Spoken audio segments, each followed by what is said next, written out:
그 금성산 아래에 있는 무슨 산이요? 금성산. 금성산. 네. 안동에 있습니까? 아니요, 의성. 의성. 네, 이 조문국이라는 나라가 의성의 조문국. 네, 금성산 아래에 조문국이라는 왕국이 있었어요. 예. 그래서 그 왕국이 신라에게 합병이 되는데 합병이 되기 전까지 뒤쪽에 금성산이 높은 신령스러운 산이 마을을 보호해주고 그래서 잠시 동안 그 조문국이라는 왕국이 굉장히 번성했을 거라고 그 주변의 마을의 형상을 보면 그래요. 근데 거기에는 이렇게 그 왕관이 밭에서 농부가 밭을 다니면서 왕관이 출토되면서 거기에 이제 많은 지역 사회 그리고 학계에서 관심을 가지고 연구를 찾아 들어갔는데 결국 많은 자료를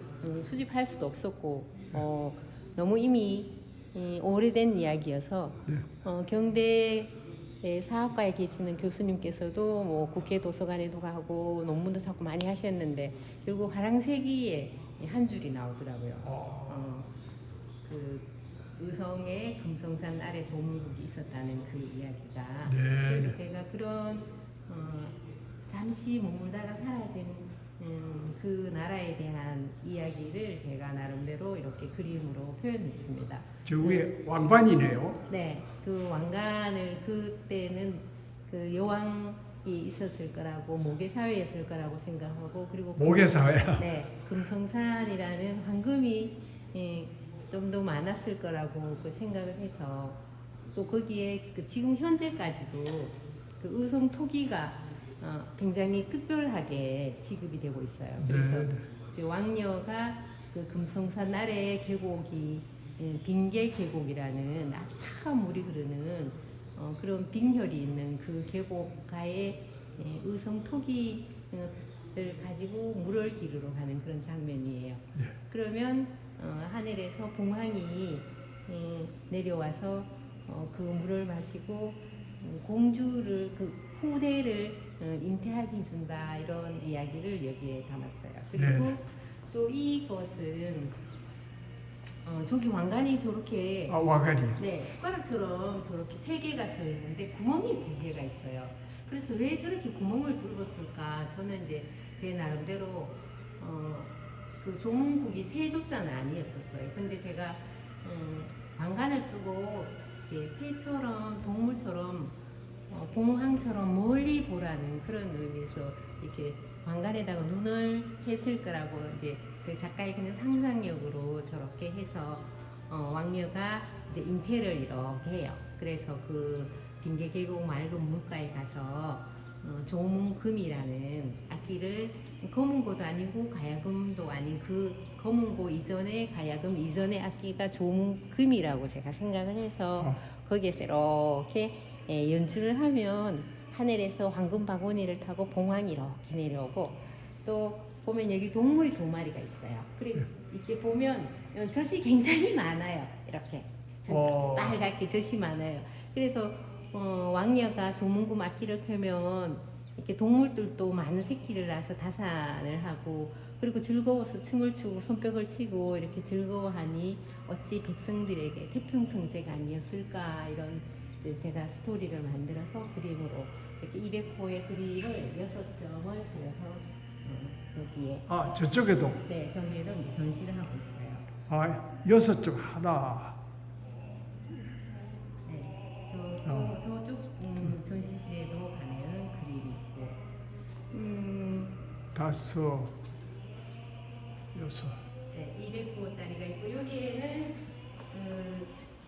이건 이제 이 그림도 이렇게 연장선상에. 네, 그 배숲에서 어떤 공주와 왕가의 비밀 같은 것을 이야기하고 항상 봉황이 나타나요. 네. 그리고 제가 그 조문국 거기가 있었던 의성 금성산 아래에 가면은 마질기라는 마을이 있어요. 무슨 마을? 마질기. 마질리, 네, 마질기. 마질기. 네, 거기에서 이렇게 말 발굽에 끼우는 그런 것들도 발견이 되고 해서 그때 그 지역 주민들하고 사료 연구를 하면서 아 여기에 어쩌면 역참이 있었을 수도 있겠다. 이렇게 해서 제가 이 그림을 이제 왕이 마차를 타고 사냥을 나가는 장면이에요. 그래서 이렇게 사냥을 나가면 백성들이 그 잡은 동물들을 큰 장대에 끼워서 이렇게 즐겁게 돌아오고 하늘에서 천마가 내려와서 왕의 사냥을 돕는다 이런 얘기를 했고 또 여기에 있는 그림이 제가 그리면서 제 나름대로 많이 흡족했던 그림인데 네. 금성산으로 오르는 이렇게 길을 뒤쪽에 이제 금성산이 있는데 왕손들이 정월 초하루 보름에 제를 올리러 산에 가는 장면이에요. 그래서 네. 백성들이 머리를 길거리에서 머리를 이렇게 조아리고 왕들이 이렇게 금성산으로 제를 올리러 가는데 이게 문제는 재물이에요. 네? 무엇을 재물? 괴물, 재물. 재물. 네. 그래 사과, 뭐 배, 대추 이런 사람에게 쓰는 재물을 신령스러운 하늘에 죄를 지낼 수 없어서 뭐를 재물로 쓰나 이렇게 생각을 하다가 얼큰이 초하루니까 초승달을 따서 방금 바구니에 입고 가면 되겠다 이래서 작가의 상상이 그때 제가 아이사고를 하면서 화가들은 참 마음대로 생각해도 되고 좋구나 이런. 근데 이 선생님 관장님 이 시리즈의 작품들 그 네. 전체 그 제목이 있습니까? 그냥 조문국이에요. 조몽국, 네, 조문국 시리즈예요. 조몽국 시리즈. 네, 와, 근데 이게 몇 년도 작품이에요? 2012년. 12년. 네, 2012년. 네. 벌써 12, 13년 전이네. 네. 예. 2011년에서 12년 사이에 걸쳐서 제가 이 작업을 했어요. 와. 그래서 의성에 저기 저 백호 저 그림도 이제 왕녀가 머리에 왕관을 쓰지 않았어요. 예. 지금 그냥 두건 같은 것을 제가 늘 두건을 잘 쓰기 때문에 두건 같은 것을 쓰고 깜깜한 칠흑 같은 어두운 밤에 이제 금성산의 부름을 받아서 왕관을 받으러 가는 장면이에요. 그래서 땅에서는 신령스러운 동물이 길을 안내하고 하늘에서 부엉이가 눈빛으로 길을 밝혀준다 이런 의미로 제가 그렸어요. 왜 저런 그림을 제가 그리게 됐냐면 제가 폐교 같은 데서 혼자서 작업을 오래 했었거든요. 예.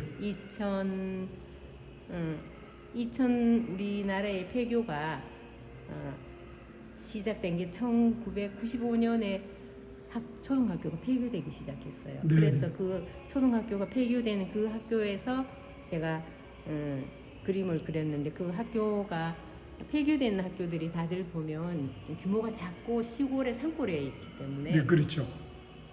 뭐 주변에 사람들이 없어요. 네, 그래서 예. 혼자 밤에 작업을 할 때 이제 불을 켜놓거나 그리고 불을 끄거나 밤늦게까지 작업을 할 때 아주 그 동물과의 교감이 자연스럽게 돼요. 네, 내가 불을 귀뚜라미들이 막 울다가 제가 불을 탁 켜면 조용해요. 그래서 내가 밤에 작업하는 게 동물들에게 주변에 이곳은 동물들과 작은 벌레들이 살아가는 곳인데 이 덩치 커다란 인간이 와서 무슨 음악을 틀어놓고 막 돌아다니면 엄청 커다란 거인 같잖아요. 그래서 제가 밤에 작업할 때 굉장히 겸손한 마음으로 조용하게 움직이고 천천히 작업하고 이런 습관을 들이면서 그때마다 밤에 이제 부엉이가 네. 혹은 올빼미나 부엉이가 울었어요. 오. 깊은 산이니까. 그래서 제가 그때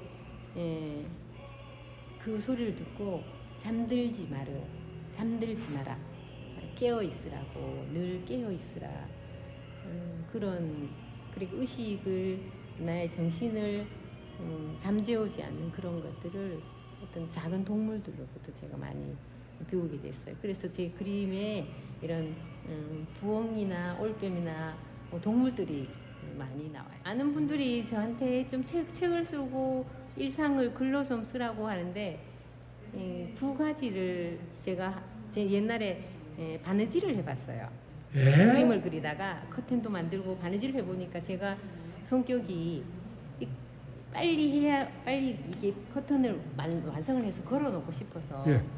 그림을 안 그리고 바느질을 계속 하고 있더라고요. 네네네. 그래서 내가 글을 쓰다가는 그림은 내팽개치고 글만 쓰겠구나. 그래서 뭐 훗날에 어떤 사람들이 또 좋은 분들이 오셔서 글을 쓸 거라고 그랬더니 옆에 있는 분이 이렇게 몸소 체험하고 감성을 최대한으로 예민하게 해서 작업을 하는 그 분야이기 때문에 옆에서 그냥 얘기하는 거 적기만 적어도 글이 되겠다고 저를 과찬해 주세요.